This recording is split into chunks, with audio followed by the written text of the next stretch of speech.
Friends, आज हम करेंगे NCERT क्लास 10 सिविक्स के चैप्टर फेडरलिज्म का 7th मॉड्यूल।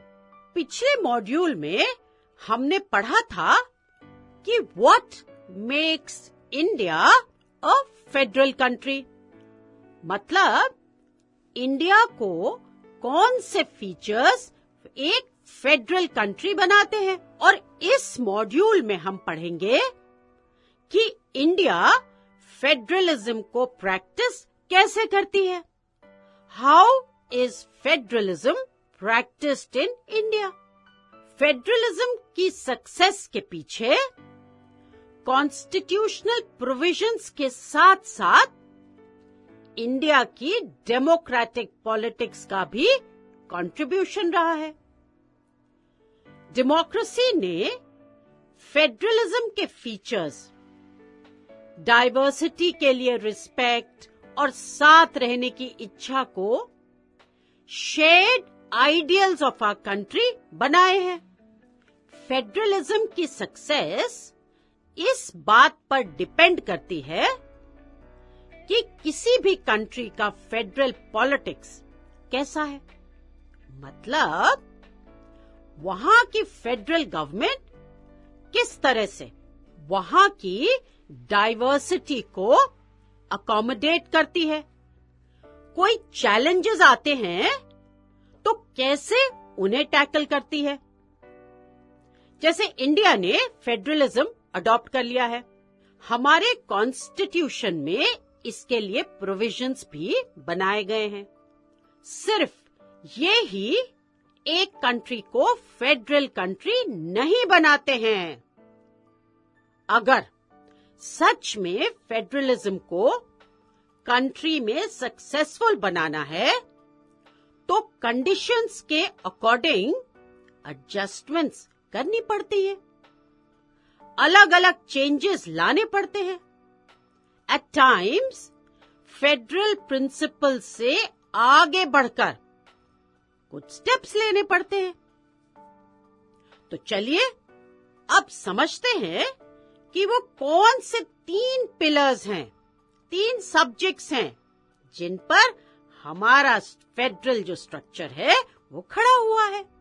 और वो कौन से 3 पिलर्स हैं बताओ। वो 3 पिलर्स हैं linguistic states, our language policy and our centre state relationship. अब इन तीनों को हम डिटेल में पढ़ेंगे, मगर इस मॉड्यूल में हम सिर्फ लिंग्विस्टिक स्टेट्स के बारे में पढ़ेंगे।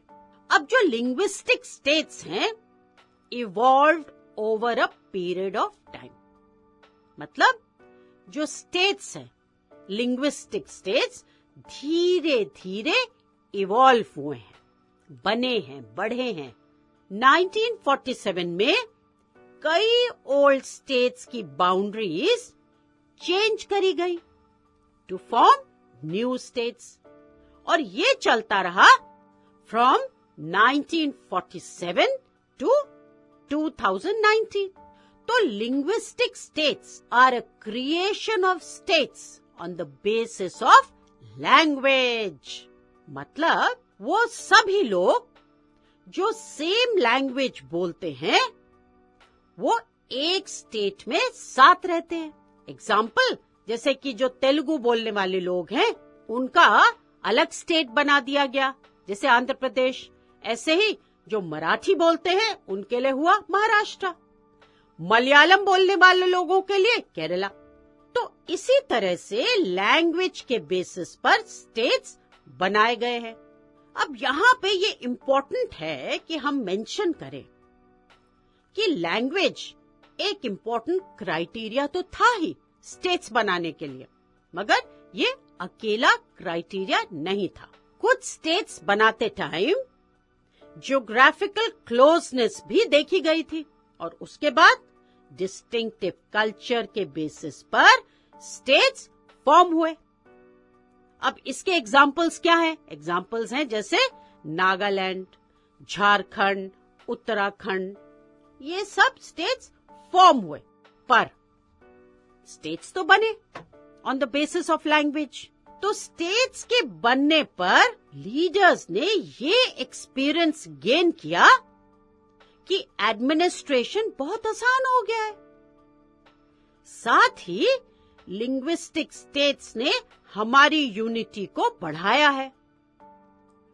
अब हम वर्ल्ड में कहीं भी कह सकते हैं हम कितनी डाइवर्स कंट्री हैं, कितनी लैंग्वेजेस हमारे यहाँ बोली जाती हैं, पर हम सब इंडियंस हैं। और इस तरह से जो लिंग्विस्टिक स्टेट्स बने, इससे क्या हुआ कि सारी लैंग्वेजेस को इक्वल इंपॉर्टेंस मिली। कोई भी लैंग्वेज लेसर इंपॉर्टेंस की तो रही नहीं। और स्टेट्स में क्योंकि उस स्टेट की लैंग्वेज में काम होता है, तो एडमिनिस्ट्रेशन बहुत इजी हो जाता है और क्विक भी होता है, क्योंकि वहां के लोग उस लैंग्वेज को समझते हैं। तो इस तरह से क्या हुआ कि हमारी यूनिटी को लिंग्विस्टिक स्टेट्स ने बढ़ाया है। तो चलते हैं और करते हैं एक क्विक रिकैप। हमारी कंट्री में फेडरलिज्म को सक्सेसफुल बनाने में डेमोक्रेटिक पॉलिटिक्स का कंट्रीब्यूशन है। अब 1947 में बहुत सी पुरानी स्टेट्स की बाउंड्रीज को चेंज करके नए स्टेट्स बनाए गए, based on what 3 things we had done it in the module. कि जो स्टेट्स थे वो क्रिएट हुए, पुरानी जो बाउंड्रीज थी उनको चेंज करके। और ये क्रिएशन कैसा हुआ, किस बेसिस पर हुआ? There were 3 of them. ये तो याद होना चाहिए आपको। बताओ। Based on, first was language, फिर कल्चर और फिर ज्योग्राफिकल प्रॉक्सिमिटी। अब फॉर्मेशन ऑफ लिंग्विस्टिक स्टेट्स की डिमांड से हमारे लीडर्स को लगा कि ये जो फॉर्मेशंस हैं of states on the basis of language कहीं कंट्री को ब्रेक न कर दें, डिसइंटीग्रेट न कर दें।